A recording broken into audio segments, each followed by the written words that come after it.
Welcome to Conversations on the Coast, San Francisco's premier author interview program. Today we have a guest whose reputation and all the things that she's done for San Francisco I should have known about a long time ago, but I must say I did not. Her name is Sunny Schwartz. She has written a book about the work that she's been doing. It's called Dreams from the Monster Factory. Monster Factory means jail. The subtitle, A Tale of Prison, Redemption, and One Woman's Fight to Restore Justice for All. And the book was written with the assistance of David Bedell and published by Scribner's, and I am so proud to have you on the program. Oh, it's my pleasure to be here, Jim. I'm always proud to have Cub fans on the program. Sunny was born on the south side of Chicago, and miraculously, there she was, a nice Jewish girl in the midst of all the Irish Catholics on the south side. She really didn't fit in, obviously. And there was another way that she didn't fit in. She was an ardent, and still is, an ardent Chicago Cubs fan. You've always been a little bit different, Sunny, let's face it. Just a little bit bent, yes. Cubs fan, but I'm also, I have to tell the listeners, I'm also a passionate Giants fan as well. I have two lovable losers who, against all odds, one of these days is going to make it. They will. Yes. We have to have faith in that. 100%. And anybody who's gone and sat in Wrigley Field gets the faith. Oh, you have to. That's you have to I have, see it. hence the part of my title of the book. You have to have dreams. If you don't have dreams, you have nightmares. You know, you say somewhere in the book that Richard Speck was the first true monster in your life. And your work, though, actually began when you became an intern for the San Francisco Prisoner Legal Service Unit. That's right. And when I read that part at the beginning of the book, the way you tell it, I said to myself, how totally untrained this woman is for this. 100%. And there she is in the midst of our prison system. I was. Am I reading that right? No, you are reading that right. As I say in the book, I had about as much training as, okay, here's where you file the papers and don't give prisoners gum because they'll muck up the locks and have a good day and be careful. Be careful. So, be careful. Especially be careful. But ironically, Jim, it was this incredible, it's the Monster Factory. I talk about it being the Monster Factory because I think most jails and prisons, as they're designed, but particularly traditional ones, breed sicker behavior because we don't require the prisoners inside to take responsibility, to look at what they have done that hurt people, how to stop it, how to stop abusing themselves and others. Instead, it's idle downtime where they're watching cartoons and playing dominoes and cards and never taking the time to figure out. Yeah, and at one point you tell us that whatever they do under the old system, if you will, is what they choose to do. If they want to watch the Springer Show, they watch the Springer Show. They call the shots. If they want to throw weights around, they throw weights around. That's right. And it's and the insulting thing, it's on the backs of us hardworking, tax-paying citizens. They, again, I'm talking categorically here, the vast majority of people, they call the shots what happens. Who do you know in the free outside world who gets to sleep all day and play cards all day and never taking the time to figure out what they need to do to be responsible? Obviously, that's what we're doing in most of the jails and prisons because it doesn't deter crime. As a matter of fact, 70%, almost 70% of the people get rearrested within 1 to 3 years. So unfortunately, jails and prisons as it is in a tradition and how we've been doing it for almost 150 years does not make a person a better person. It does not deter crime. And again, the kicker is we're footing the bill for almost a 70% failure rate. Mm. So that's what the heart and soul of this book is. It's not about doom and gloom. It's not a trade book. It's about how we as a society can build a more dignified community and getting people to stop their violence and using drugs, et cetera. Now, you come across immediately in this book as a multitasker. Yes. I mean, the job that you have, its mission is to hear, listen to, and process as positively as possible the complaints of the guys and the women in jail. Right. And you write down the details, you spend time with the client, you set up a game plan, and in a sense, you are the monster's advocate at that time. Yes. Now, this seems to me like a pretty full schedule for anybody to carry around, both, the time of it and the psychology of it. And then you decide to go to law school. Right. Well, I did it You never graduated from college. Can you believe it? Yeah. Yeah. So I there is such a school. There was such a school in San Francisco. Yeah, I'm sorry to say there was such a school, New College, California School of Law. And they let me in. They let me in barely. And there's no reason why I ended up working in jails and prisons because, frankly, it could have been me, but it wasn't. Mm-hmm. What happened was I went to law school at the same time working in the jails. I had to put myself through law school. And I don't know which was more frightening, walking the tiers of the San Francisco County jails or being in law school, to tell you the truth. For Sunny Schwartz, strangely enough, the path to happiness is through jails and prisoners and crime. We're going to learn more about this rather strange life when we return. You're listening to Conversations on the Coast with Jim Foster. Follow us on Twitter at Jim Foster COC or send an email to jimfostercoc@gmail.com. Dreams from the Monster Factory, that's the title of the book. The subtitle, A Tale of Prison, Redemption, and One Woman's Fight to Restore Justice to All. That woman is with us. She is Sunny Schwartz, and an old friend of this program, and I think I can say an old friend of mine. Sister Helen Prejean had some nice things to say about the book. Sunny Schwartz understands accountability, kindness, and forgiveness. In her brave and empowering book about people's ability to change, she tells the story of her life and her work with people who are often detested, feared, or forgotten, and explains how restorative justice can transform these criminals, their victims, and our communities. Something about that, there's something in there that I have to mention. Sister Helen Prejean is the author of Dead Man Walking, right, et cetera, et cetera, et cetera. But one of the things she says here, that this book tells the story of your life and your work. Now, in this interview, unfortunately, as I was driving over, I said, I'm not really prepared to go too much into her life. Although the one thing that sticks with me is a sentence way at the end of the book where when your mother is dying, and you write something like this: I, like the prisoners I was begging to do this, had to learn first to forgive myself. Right. Forgive myself for what I didn't make of my family, for the things unsaid, for the kindnesses undone. It's a really good point. They're really incredible points you're bringing up. What we're about, what this book is about, is the heart and soul of some of the parallel struggles that we all have as human beings. We may not walk in each other's shoes. I may not know what it's like Jane Smith, who's in County Jail 8. However, there are some parallels and familiarity. Everybody, I would venture to say, struggles with a yearning to be recognized, a yearning for forgiveness of how they've behaved, whether it's on an emotional level or verbal level or some physical level, a longing to say, you know what, you didn't deserve that. Mm-hmm. And this program has taught me so much. I had struggles with my family because whether it was my sexuality or whether it was because certain paths I chose, not having been as traditional, not as religious. I came from a deeply religious family. So there was a lot of pain and differences. Instead of embracing each other's differences, there was a lot of splintering and bad feelings and hard feelings. And seeing the men work so deeply inside, who've shown the courage to look themselves in the eye and say, my God, what have I done? I am so sorry. Yeah.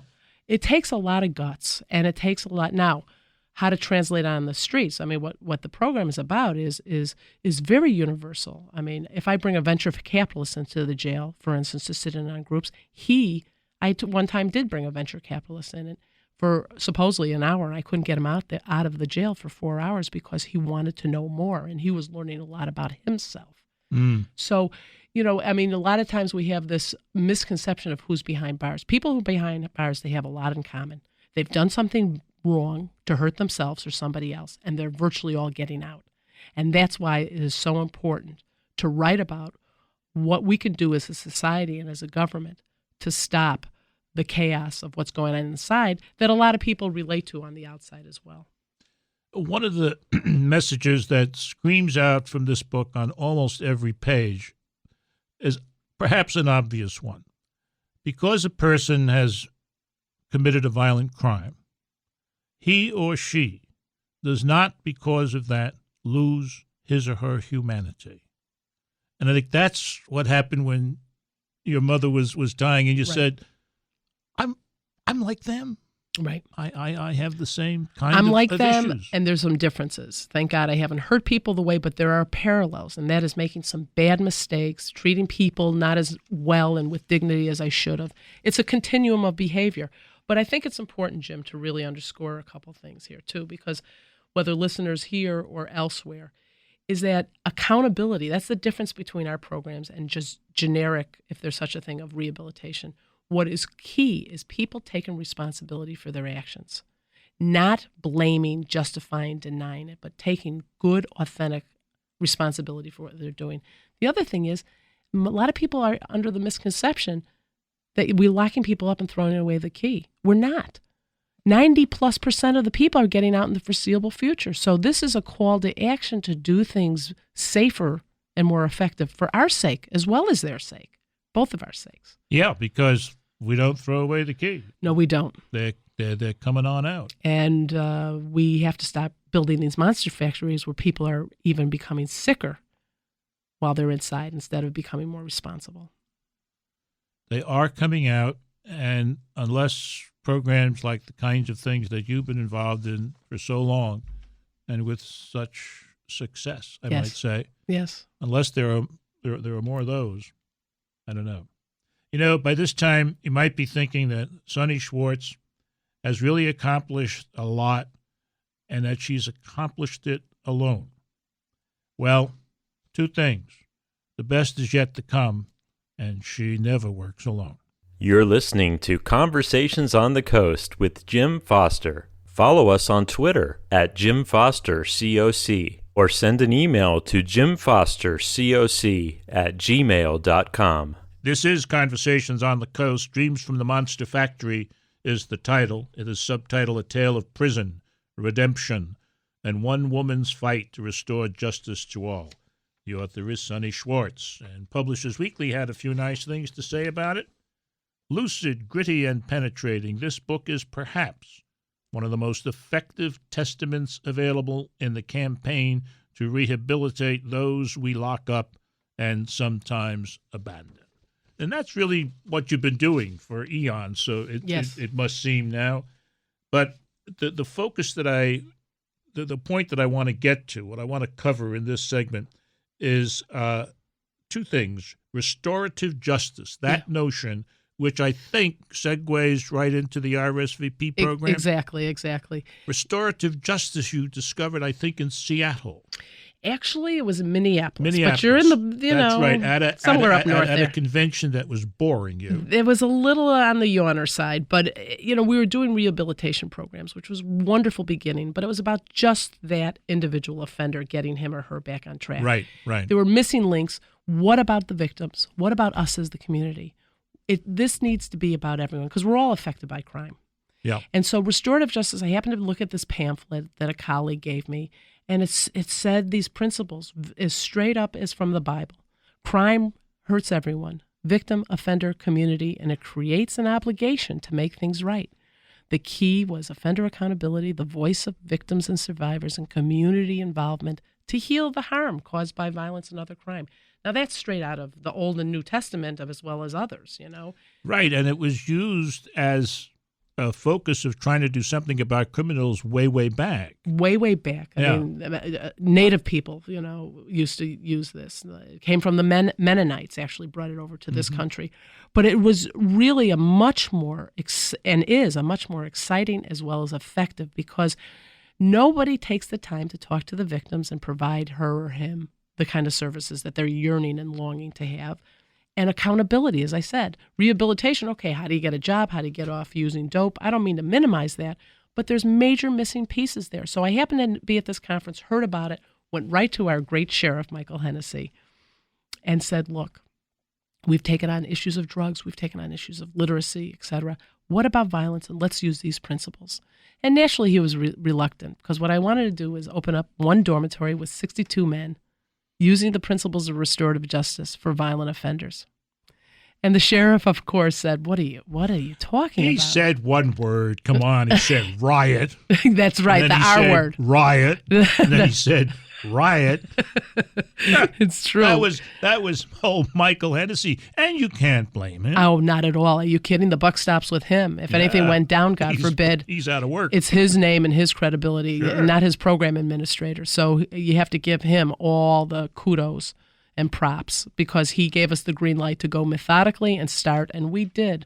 We started in 1997 after 14 months of Republicans and Democrats, mothers who experienced horrific violence. Oh, wow. Former gang members. I mean, a real array of strange bedfellows, which is indicative of why this program is successful, because it was inclusive and it was about everyone putting their best efforts in to stop violence, domestic violence and random violence. So we launched in 1997 a very intensive curriculum, both in jail and post, really on the outside.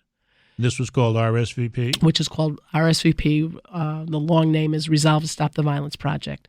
And it's a 12-hour-a-day curriculum, 5 days a week, where the accountability aspect of it, where men learn very intense programming of what fuels their attitudes and beliefs and behavior that justifies, that they self-justify why they're violent.